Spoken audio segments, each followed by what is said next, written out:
नमस्कार दोस्तों। तो कैसे हैं आप सभी का स्वागत है दैनिक समसामयिक की डेली करंट अफेयर्स की क्लास में। आज 17 जुलाई 2026 को GS first, GS second, GS third and fourth editorial analysis की इस क्लास में की जाएगी।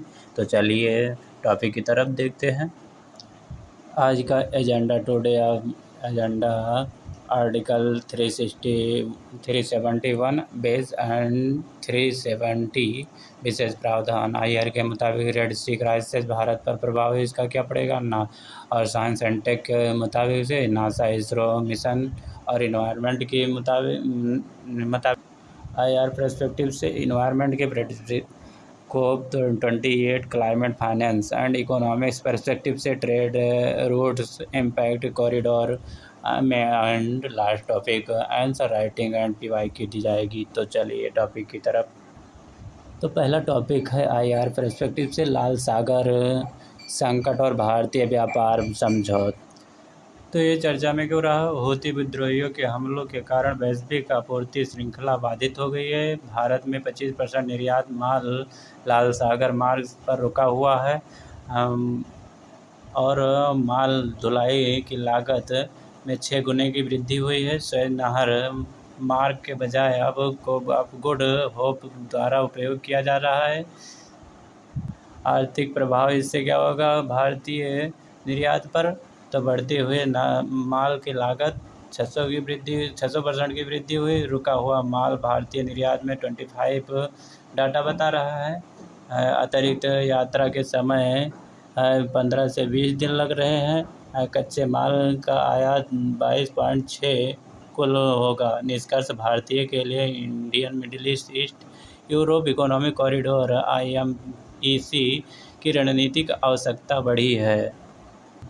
नेक्स्ट टॉपिक पॉलिटी का है। तो ये आर्टिकल 371 बनाम आर्टिकल 370 होगा। तो विशेषताएं ये आर्टिकल 370 एंड आर्टिकल 371। तो इसमें प्राकृतिक क्या विशेषता क्या होगा? प्राकृतिक अस्थायी जम्मू एंड कश्मीर के लिए होगा। इसकी आर्टिकल 371 में विशेष प्रावधान जैसे 11 राज्यों के लिए दर्जा निरस्त किया जा चुका है 2019 में आर्टिकल 371 में जम्मू एंड कश्मीर की। और आर्टिकल 371 में संवैधानिक रूप से प्रभावी पार्ट 16 में दिया गया है। भाग 16 मुख्य राज्य जम्मू एंड कश्मीर आर्टिकल 371 में दिया गया है। आर्टिकल 370 में दिया गया है।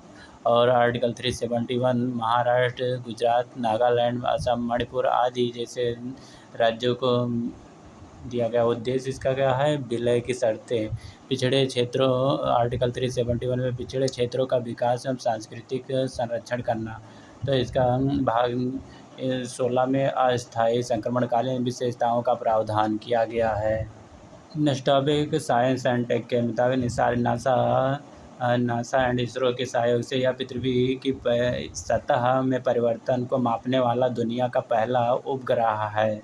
यह double bond and synthetics approach the radar L&C bond है। तो यह हर 12 दिनों में वैश्विक भूमिका का मानचित्रण करेगा। और GSLV F-16 रॉकेट के द्वारा सतीश धवन अंतरिक्ष केंद्र से उड़ान भी भरेगा।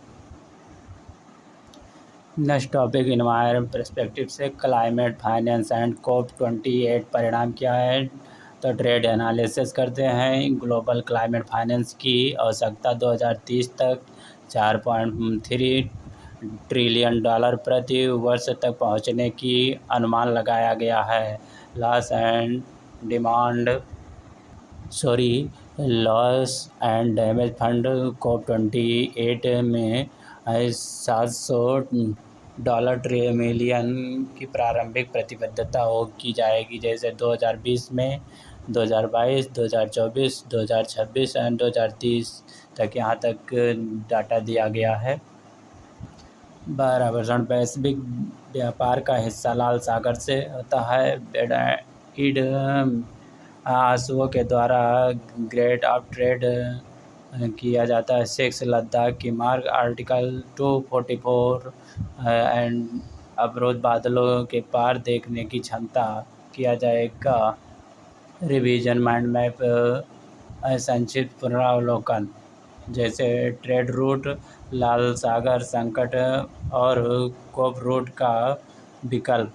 देखिए मैप में देख सकते हैं आप, इस साइड से भी जाया जा सकता है और ये होते हुए लाल रेड में यहाँ व्यापार हो सकता है। तो दूसरा टॉपिक है आर्टिकल 370 प्रोविजंस, पूर्वोत्तर और पहाड़ी राज्यों को विशेष अधिकार दिया जाए।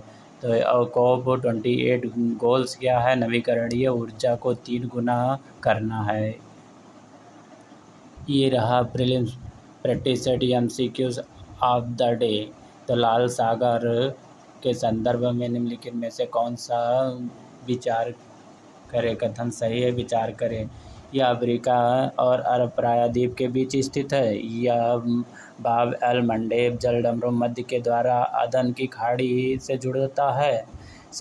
तीसरा, सऊदी अरब और यमन इसके पूर्व में स्थित है। तो कोर्ट में उत्तर चुने, केवल 1 और 2, बी 2 और 3, सी 1 और 3, डी 1 2 3 तीनों।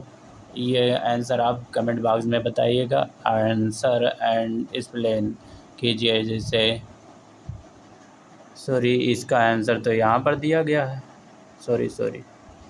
ये रहा mains answer writing GS second and third का क्वेश्चन। लाल सागर में मौजूद भू राजनीतिक अस्थिरता भारत की ऊर्जा सुरक्षा और निर्यात क्षमता के लिए एक गंभीर चुनौती है। चर्चा करें। 250 वर्ड में लिखना है आपको, तो लिखिएगा और आंसर टेलीग्राम पर भेजिए। आंसर फॉरवर्ड, जैसे भूमिका क्या होगा? तो लाल सागर की रणनीतिक महत्व बताया। मुख्य भाग क्या होगा? हूती हमले और निर्यात लागत में वृद्धि, इम्पैक्ट प्रासंगिकता। निष्कर्ष क्या होगा? तो भारत की सुरक्षा पहल। जैसे ये आपका आंसर फार्मवर्क है, तो कीजिएगा आंसर राइटिंग। कोई क्वेरी होगा तो कमेंट बॉक्स में लिखिएगा। तब तक के लिए धन्यवाद। अगले वीडियो में मिलते हैं कल।